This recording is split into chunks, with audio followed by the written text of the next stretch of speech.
On this evening, we were looking at a walk over 50 kilometres. And at the end of it all, this is the man who came home to establish a little bit of Olympic history. No one has ever retained a title, well, only one in the past, and that was back in 1948 and 1952. That was John Mickelson of Sweden retaining an Olympic walk title. This is only the second man in history. Robert Korzeniowski of Poland, 1 week ago to the very day, he won the 20-kilometre walk here.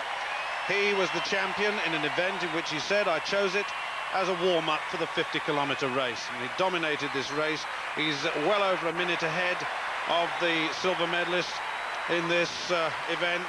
It's going to be outside the Olympic record. The temperature's very high now and the humidity rating's very high. The Olympic record stands at 3:38.39, so he's outside of that. But this is a very fine victory after 50 kilometres of walking.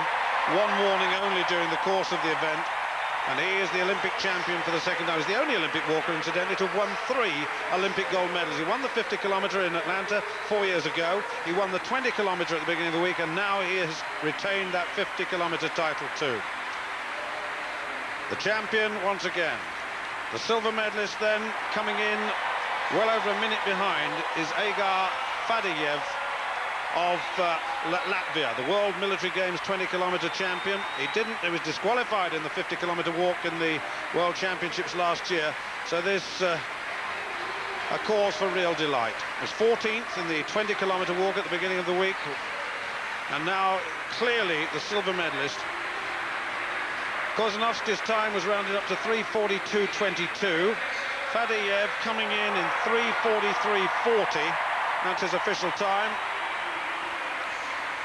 Very, very fine walk. He moved very quickly ahead of the bronze medalist, Joel Sanchez. We'll see him shortly. Sanchez was the silver medalist for pretty well much of this race. It was a very, very quick early part of the race, but then, of course, the temperatures took their toll. And here comes the bronze medalist, Joel Sanchez of Mexico, the Pan American 50-kilometre champion, 1999, this man. He was in silver medal position for the vast part of the latter part of this race. They went through 30 kilometres in 2:13, 35 in 2:36.25, just over 3 minutes at 40 kilometres, and 3:24.51 at 45, for those of you who can make meaning of such figures. But this is the bronze medalist. Big, big crowd, but by far the biggest cheer of the day came for a Briton way down in this. In 39th place we make him. The last man to finish here was Chris Maddocks of Great Britain in his 5th Olympic Games.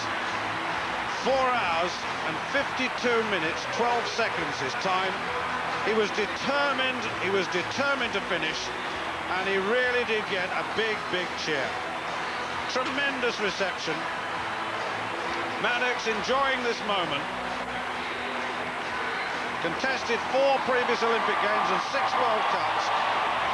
He's got the course finished, and that is absolutely magnificent.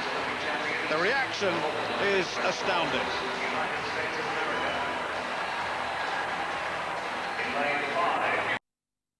Chris Maddocks came across the line and, well, he caught his breath, and eventually I met up with Chris Boxer for a word. Chris, your 5th Olympics, and the memories there of going across that line will live with you forever. Yeah, it was, I never thought it was going to happen. I was hurting from even my warm-up. My hamstring had been troubling me for several weeks now, and the physio was on the Gold Coast, and here in Sydney had been working hard on me, but I just knew I was in trouble from the beginning. And I'm just so grateful for all my friends and fans out there who kept me going, because I so desperately wanted to stop. I was hurting so much. But God, that reception at the end, it was out of this world. I don't know, I made it to the finish. And the Olympics does bring up some memories and some courageous moments, and I think back to Derek Redmond, who had hamstring pull in Barcelona, and he hopped round the track to get there. Describe why you just pushed on and pushed on to make that finish. The Olympic Games is the most important thing that I do.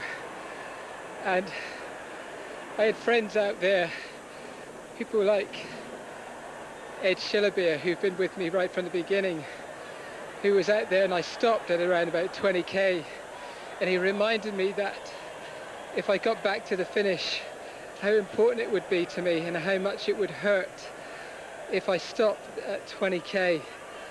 It would hurt for the rest of my life. At the moment it hurts, and maybe it'll pass in a few weeks, but at least I kept my major championship record intact. I've done 21 majors now and I've never failed to finish, and Edmund kept reminding me of that during the race, and I'm so relieved. Well, the Olympics isn't just about winning, it's about taking part. You've taken part and finished in 5 Olympic Games. Well done. Thanks very much, Chrissy. I appreciate it. Thank you.